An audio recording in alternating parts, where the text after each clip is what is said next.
Deep in the jungle, where darkness falls faster and heavier than anywhere else, one tribe unlocked a secret hidden in the trees.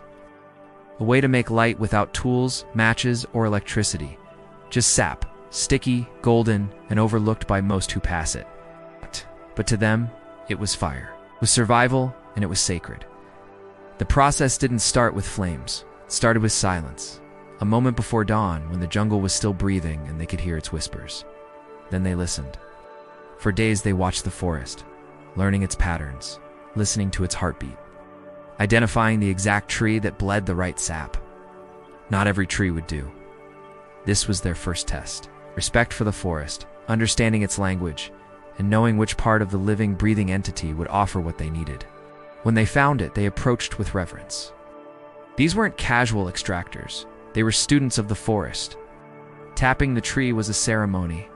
It wasn't just a hole they made. It was an offering, a way to communicate back to the tree and the forest. Letting the thick resin drip slowly into hand-woven bark cups. They didn't want speed or efficiency. They wanted connection and quality. It smelled raw, wild, alive. That scent alone warned off insects, but its real power was in what it became. Back at the village, after days of gathering, no one rushed the next step. The sap was gently heated over embers, not open flame, keeping its natural oils and richness intact. Yet something was missing. One wrong step and it would have been wasted effort. It shimmered in the flicker of jungle firelight, slowly turning from thick to fluid, almost like liquid gold.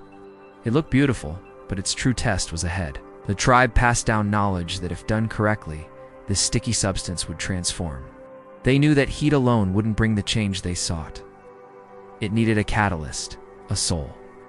So they prepared the wick. Nothing fancy, nothing wasteful. They used the jungle cotton, dried and twisted tight, dipping it again and again in the hot sap until it formed a thick coat. Each dip was a layer of protection, each layer a step closer to fire. But this wasn't just about making a flame.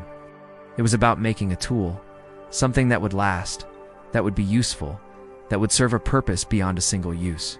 They let it cool, harden, and strengthen, turning the simple into the extraordinary. This wasn't a product of mass manufacturing. It was a handmade item, born of patience, skill, and tradition. Finally, it was ready.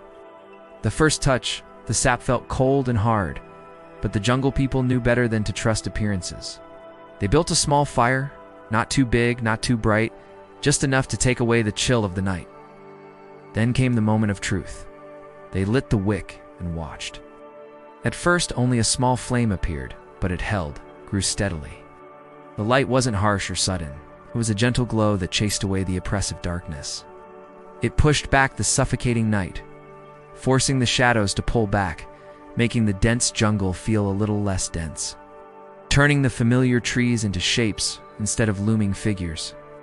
Insects that buzzed and bit elsewhere flew away from the clear, bright light.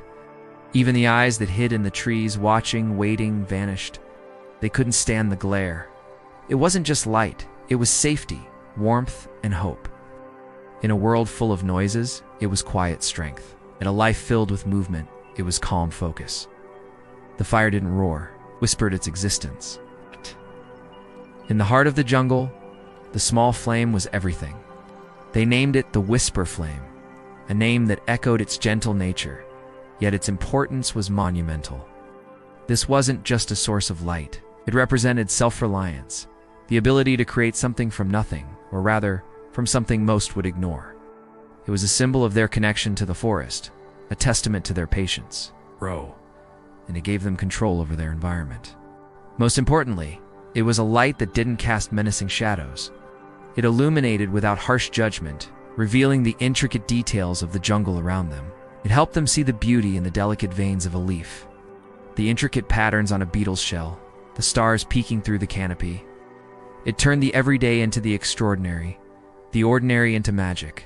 As the flame danced, casting its warm glow, it didn't just reveal the physical world. It also illuminated faces, etched with stories, eyes filled with dreams, and smiles that stretched from ear to ear. It became a beacon for community, bringing people together.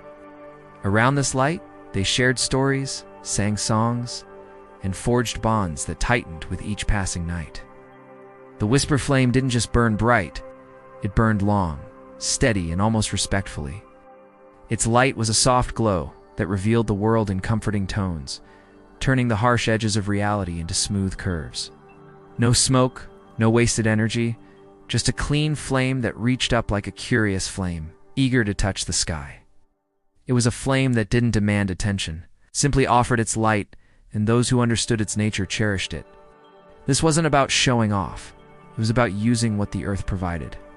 There were no plastic containers, no toxic chemicals, no artificial scents, just pure function. Born out of necessity and refined by generations of users. How long did this candle last? Some might say until it ran out of sap. Others might mention the hours it burned steadily. But the jungle people knew better than to limit its life. They understood that its death was only a transition. When the flame finally faded, it left behind more than just ash and memories. It left behind the vessel of its being, the empty shell that had once been filled with life-giving sap. But they didn't throw it away. They saw potential in the remnants. Some used it to store precious liquids. Others turned it into a tool for the hunt, while some kept it as a reminder of the flame that had warmed their past. It didn't end with the last ember. Its legacy burned brightly in their hearts. The whisper flame became a legend, a story told and retold, ensuring that the knowledge of its creation and use never faded. It became a guiding light, a symbol of what could be done when humans respected nature, harnessed patience, and valued simplicity. With each new generation, the flame burned brighter, illuminating not just their path, but the paths of those who listened to the jungle's whispers and understood the language of trees. They showed the world that innovation wasn't about complexity, but about seeing potential in the most overlooked places. If this story sparked a flame in your soul, if it made you question the way you see the world, then let me know in the comments. What do you think? Share your thoughts. And if you want to walk further down this path with me, consider subscribing to my channel, The Forgotten Path. I've got more tales.